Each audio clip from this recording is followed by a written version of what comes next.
Back again. Same shirts, same background, same setting, really, because we're just continuing with these 4 different episodes, one after another. As I introduce my good friend over here, Thomas. Thomas from Germany, you have been so good and so kind to come and help us and join with us. Thank you.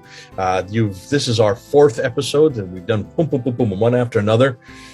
You not only did a great introduction to the German school, you then went and did a terrific unpacking of Christoph Luxemburg and his book, this one right here, that has been so pivotal in understanding the makeup of the Quran. And then we went into the Proto-Quran in the last episode, and now we're going into the writers of the Quran. And you're going to give us a bombshell. You're going to tell us something I've never heard before. I don't think anybody who's on my channel has heard this before. Maybe those who have read or are familiar with the German school will know what it is, but this is going to be a bombshell concerning where you think the Quran actually was derived, where it came from. So over to you. Go ahead and help us. And we're sitting here on the edge of our seats, as we say in English, pins and needles, wanting to know who or just say who were the writers of the Quran. Right. Yeah. Thanks, Jay. I'll go straight into my presentation. Right. So, who were the writers of the Quran? Where were they? What can we tell about them? So basically, first, based on everything we've heard before, there are some facts we know about the writers of the Quran. So we know they used both Arabic and Aramaic. They were still fluent in Aramaic, because it was also the liturgical language of the time, just like Latin was in the Catholic Church in the West. So in Syria and this whole region, Aramaic would have been the liturgical language. We also know, based on the reading of the Quran, that they were often very polemic against Trinitarian views. And in particular, it seems like the writers of the Quran attack the Church of the East a lot. So that's also known as the Nestorian Church, which did adopt the Nicene Creed in 410 at their own council of Ctesiphon. And since these polemics are so central to this proto-Quran, we are safe to assume that this was an Eastern Christian splinter group. So they were a minority who were sort of arguing and like verbally fighting against like the big Church of the East, the Nestorian Church, who was Trinitarian. Sometimes we also see attacks against the Greek Church instead. Sometimes we see attacks against the Monophysite Ghassanids. So the Ghassanids were an Arab tribe who converted to Monophysite Christianity centuries before. So we can tell from that this is sort of the context that these writers lived in, right? So they lived somewhere where there's a strong Nestorian church, but also other elements are present. And of course, the people who wrote the Quran believed that they were the only ones who lived in accordance with Scripture, as opposed to all the other groups in the Quran. So now, where was it written? Right? So we know that Quran must have been written in a place where Arab Christians lived, where there was a dominant Nestorian church, where we would have Monophysite Christians, we had Gnostics, Buddhists, and Zoroastrians.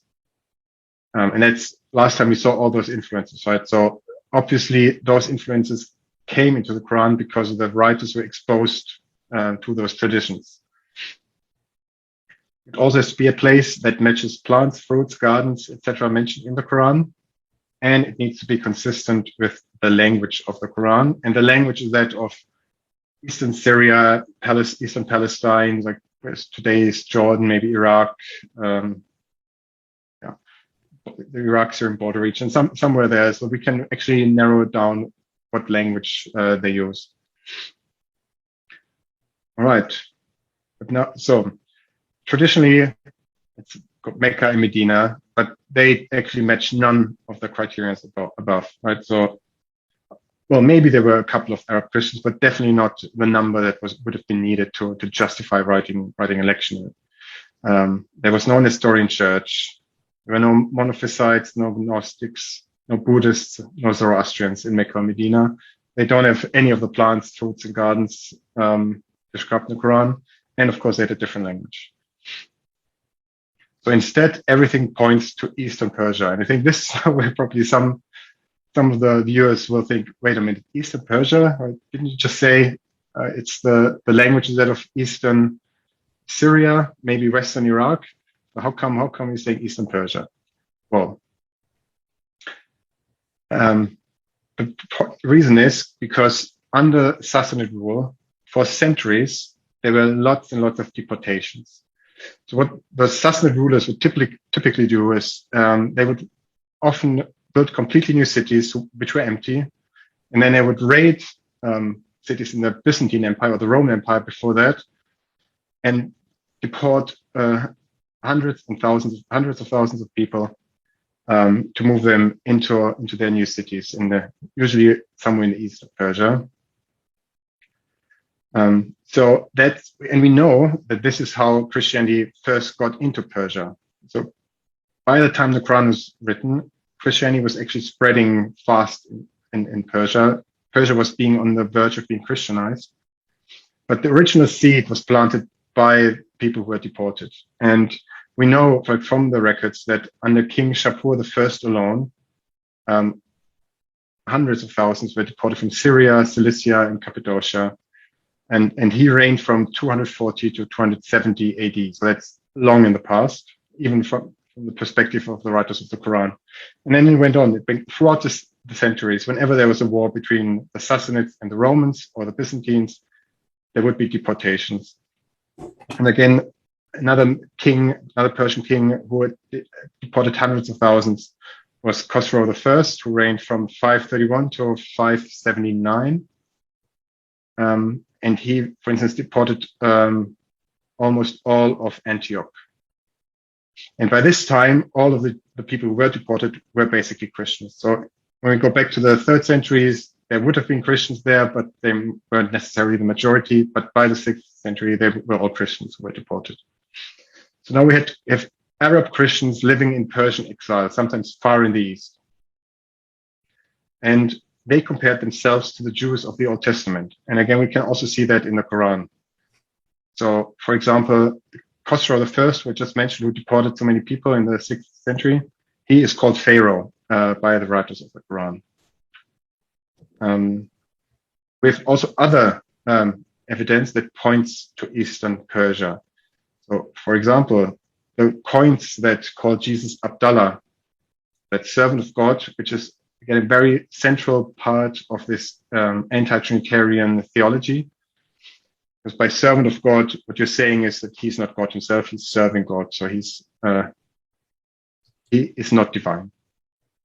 So we've coins with this Abdallah motto, and those coins first appear in Eastern Persia, and then slowly they migrate sort of from east to west as the religion spreads. But it starts out in the east, and similar for coins with Muhammad, those come up first in the east and then slowly migrate to the west. Then when we look at Abd al-Malik, he's typically called, when you read the full name, Abd al-Malik ibn Marwan, so son of Marwan. However, when you look at the oldest coins, and again, you will not find this ibn there. So it will just be Abd al-Malik Marwan. So it's not the son of Marwan. Abd al-Malik is the Marwan. So he's basically the leader of the people of Marv, which is what we nowadays call Merv, which you see the arrow points to on the slide. So that's the assumption where Abd al-Malik is from, and also where the writers of the Quran are from, and where the Quran was originally written, because it's Abd al-Malik who also popularized the Quran. Right? Before Abd al-Malik, the Quran was a very local phenomenon, but after Abd al-Malik, it was everywhere. And since he came from Merv, that is also supporting this idea. And I think this is what you said, which will definitely surprise people, because that's something I hadn't heard outside of the people from Inara either. Now, for people who are wondering where Merv is, if you look on a map today, it's not called Merv. you need to go look at Turkmenistan, and you need to, today it's called Mary or Bayramaly. They're different names. So it's a different name today. So don't look for the word MERV. It won't be there. It'll be called MARY in modern maps today. Yeah. They still pronounce it as Malv or something along those lines. So it's just they use a Y letter, but it's pronounced the same way as it was. I'm just saying for Google Map, I know people are going to say, I couldn't find Merv, it doesn't exist. Just so that to obviate that, it is called MARY on the Google Map today, just so people can find it. Yeah, and that actually, so we know from all those influences that we have, like Buddhist, Zoroastrian, Monophysites, and so on, that the city the Quran was written in must have been a big population center. So again, Mecca and Medina, those weren't population centers. Those somewhere in the middle of the desert, hardly anybody there. Whereas Merv was a major city of the Persian Empire. So it was located on the Silk Road. So you had a lot of business going through there. It's at an oasis. Again, plants, fruits, and so on. And that's also why you would get Buddhist influences. There was actually a very large Buddhist community in Merv because of its location on the Silk Road and all the trade that was going on. You obviously had Zoroastrian influences there because it was Persia. You did have lots of Christians because of the deportations. The Nestorian Church had recently elevated Merv to the seat of a metropolitan bishop. So that's what, for instance, the Catholic Church is now called an archbishop. So that could be, for instance, like cause of some disagreements, like now, because now the church was taking root there and importing its hierarchy and so on, which the writers of the Quran wouldn't have liked. In Merv was actually so big, it was it was briefly the seat of the entire Islamic Caliphate in the 9th century. And it was one of the largest cities in the world and predominantly Christian and Buddhist before it was destroyed by the Mongols in 1221.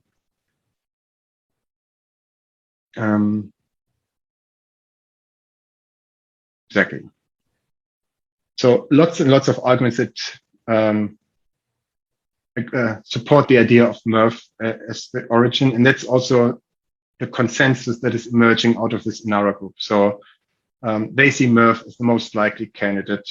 It's to be fair, it's not the only one. So there is some degree of uncertainty, but the other one they have would be in the area around the city of Shiraz. So that's called Persis. Here we also have many of the elements that which we would need for the Quran to have originated there. It's not quite as good as Merv, so that's why the consensus is Merv, but it could also be this Persis region around Shiraz. Well, this is new for us. This is good. We're going to have some comeback on this. Continue on. Yeah. I wouldn't expect anything less. Okay, so now that we have a rough idea of where the Quran would have been written, now the question is when. And now we really get into speculative territory because obviously we only have circumstantial evidence. And it's also obvious that the Quran contains very, very old elements, right? For instance, we've seen some of those Gnostic texts that were from the 3rd century, but then obviously the Jewish texts were from the 2nd century. And then when we look at all those Old Testament episodes that are in the Quran, we're even before then. So it doesn't even really make sense to ask when was it written. So that's why I've slightly reformulated it and asked when was it compiled. And now the people of Inara, they are smart enough to not talk in specific dates, but I've sort of read between the lines and drawn my own conclusions. And the way I see it, it's most likely, so the core of the Quran, the oldest parts, would have been written roughly between the years 550 and 600 AD.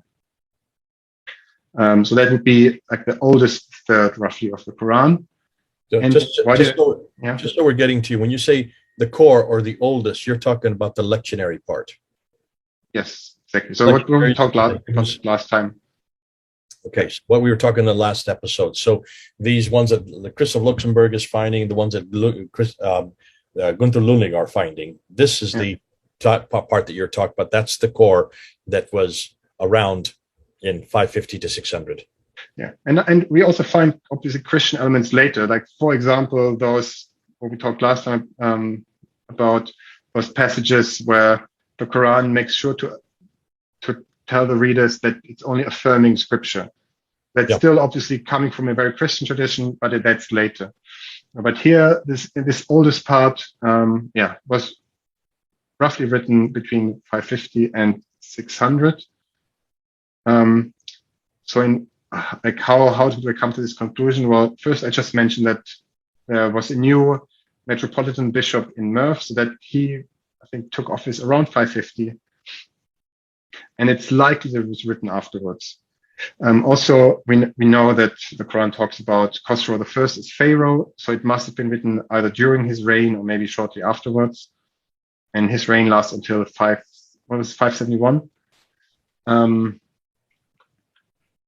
And we can be fairly certain that it must have been written while the Persian or the Sassanid Empire rather was still in full swing. So before the end of the Sassanid Empire, while they were in exile and were sort of yearning for their own exodus, which they would have called their hijra, which would be the return to the land of their fathers and forefathers, with all the holy sites and so on.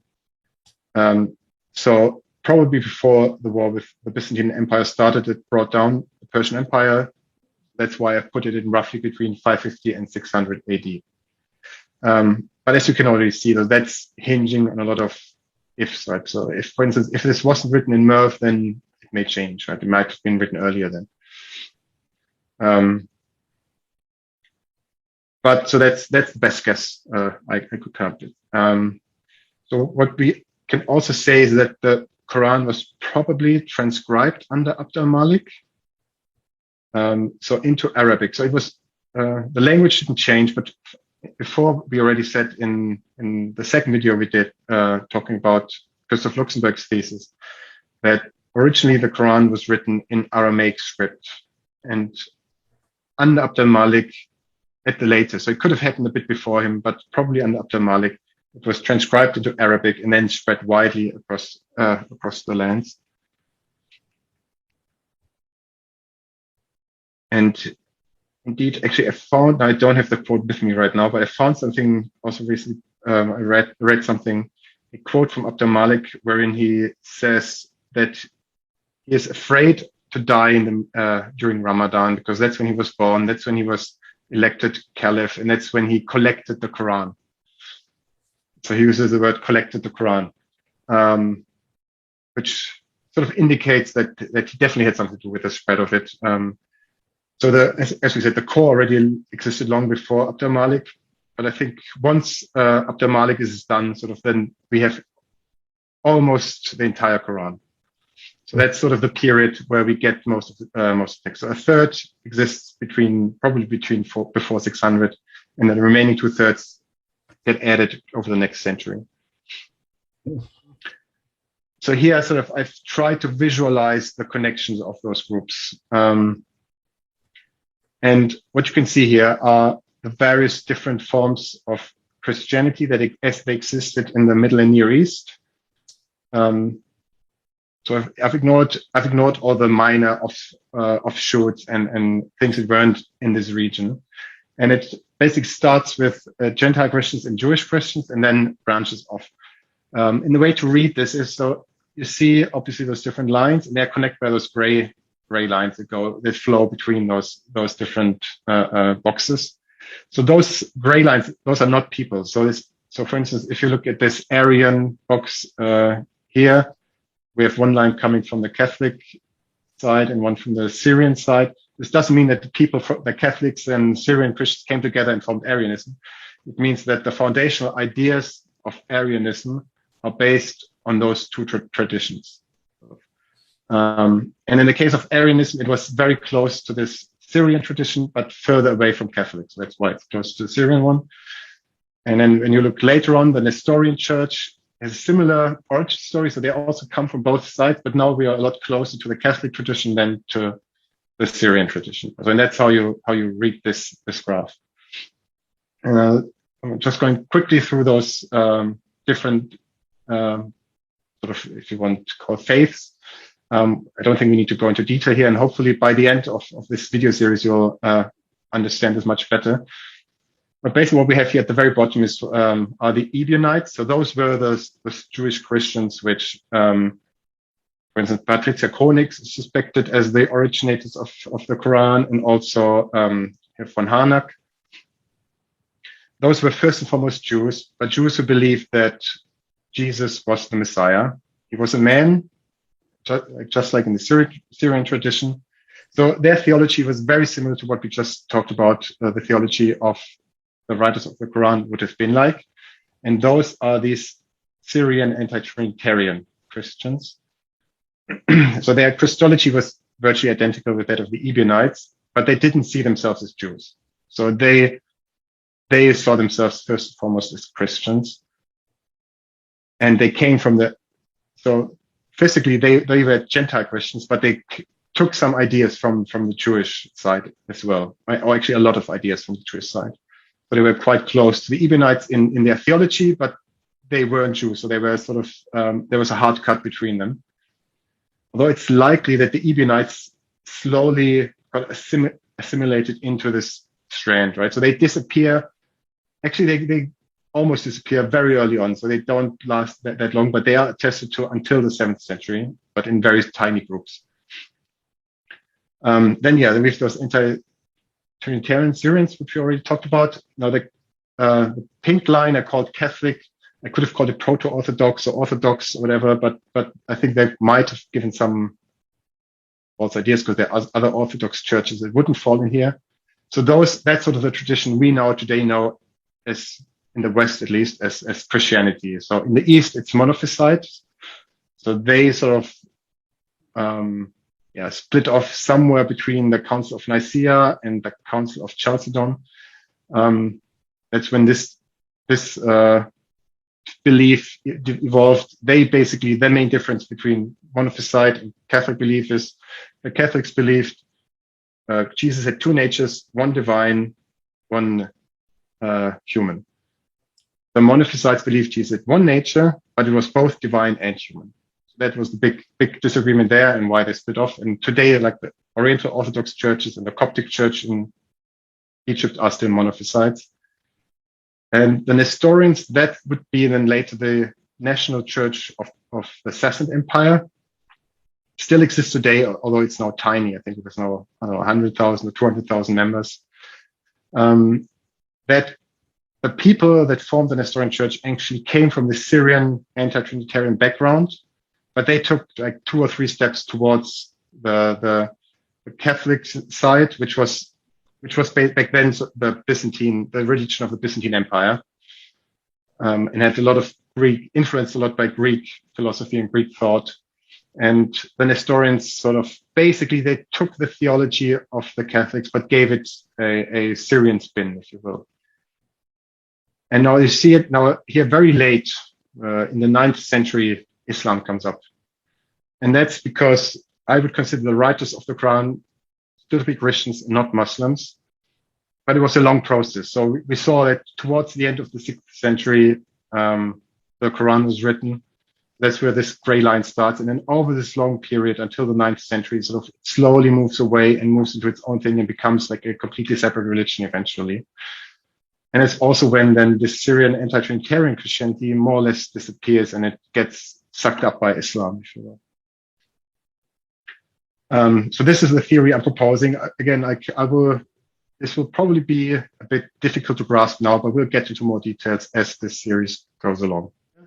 So a summary because now at the end of all the videos we've done, of all those 4 videos, we can say that critical Quran studies have begun in the 19th century.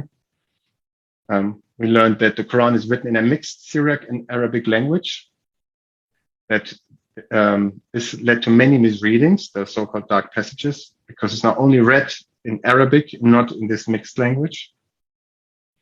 We've learned that the Quran is at its core a Christian lectionary, so that's this proto-Quran. It was written by Arabs in Persian exile. The Quran has an anti-Trinitarian Christology, and it was compiled over a lengthy period.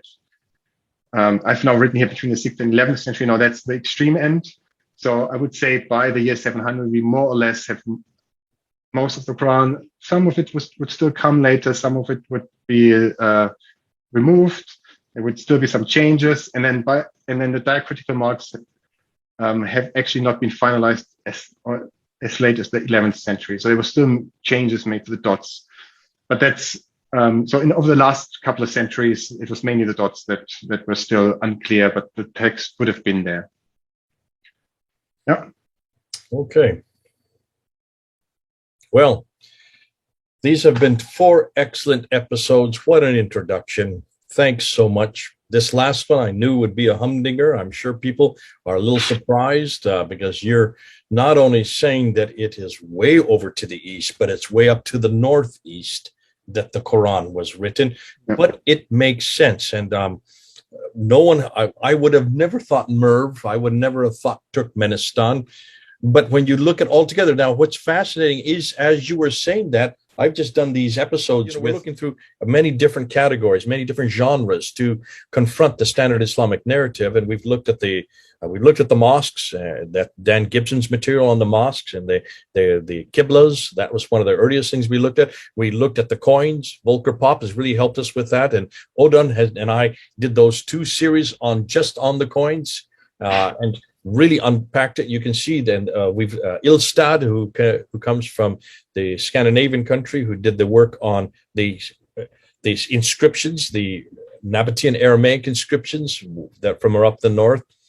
And then we started looking at the paintings, and this is what Mel brought into the paintings, where you see the whole evolution of Islam. And in those paintings, what was fascinating, by the 9th century, we're getting all these Chinese characters in the paintings.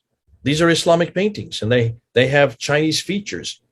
And they make a distinction between the Chinese. In some cases, they don't make a distinction. Even paintings of Muhammad, that whole series we did on Muhammad, looking at all the paintings, a whole nother genre.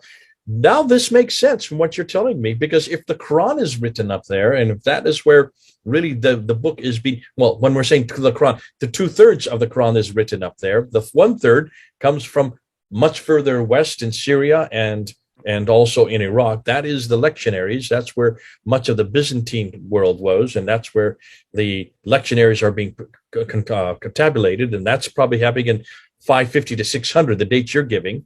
500 to 600, that initial third, the oldest part, the oldest categories. And that's why now the Birmingham folios that they found in 2015 now make sense, because remember, those are 3 stories that are pre-Islamic, pre-Quranic, pre-Muhammad. They all are stories, well, of the 7 sleepers, and they're also the story of the James the Lesser.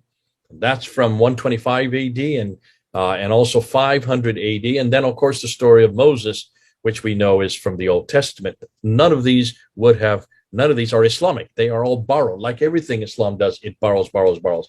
And as you've been saying in these episodes, it looks like they borrowed lots of lectionaries written in Syriac Aramaic, or Aramaic Syriac, or Syriac Aramaic. And that's why Luxemburg's book has been so good. Gunther Lulling's book, these 2 books have been pivotal to really help us and see how that a good number of them were also written, borrowed from hymns, Syriac hymns, Christian hymns. But when you stop and ask, and this is why I'm going to run with you on this one, because I'm not going to. Okay. Let's see if others can dispute you. When you put together and unpack all of these influences, and you did that, you said there was Jewish influences, there's Christian influences, there's Persian influences, there are Buddhist influences, and that got my hackles up when you said that. And there's an awful lot of Gnostic influences. Well, with all these influences, with all these stories, with all these references, with all these borrowings from those 5 different influences, where do you find a place where all those 5 people are? Obviously not down in the Hijaz. Obviously not in Mecca and Medina, in Central Arabia. But Merv? Possibly, because that would explain the Buddhist influences.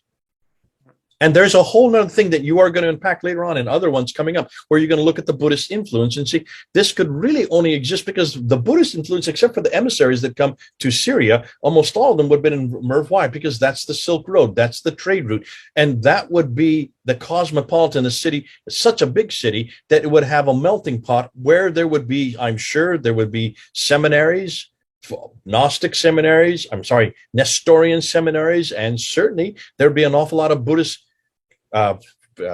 discussion and debates. And that makes sense then why the Quran has borrowed so much. So that would support what you're saying.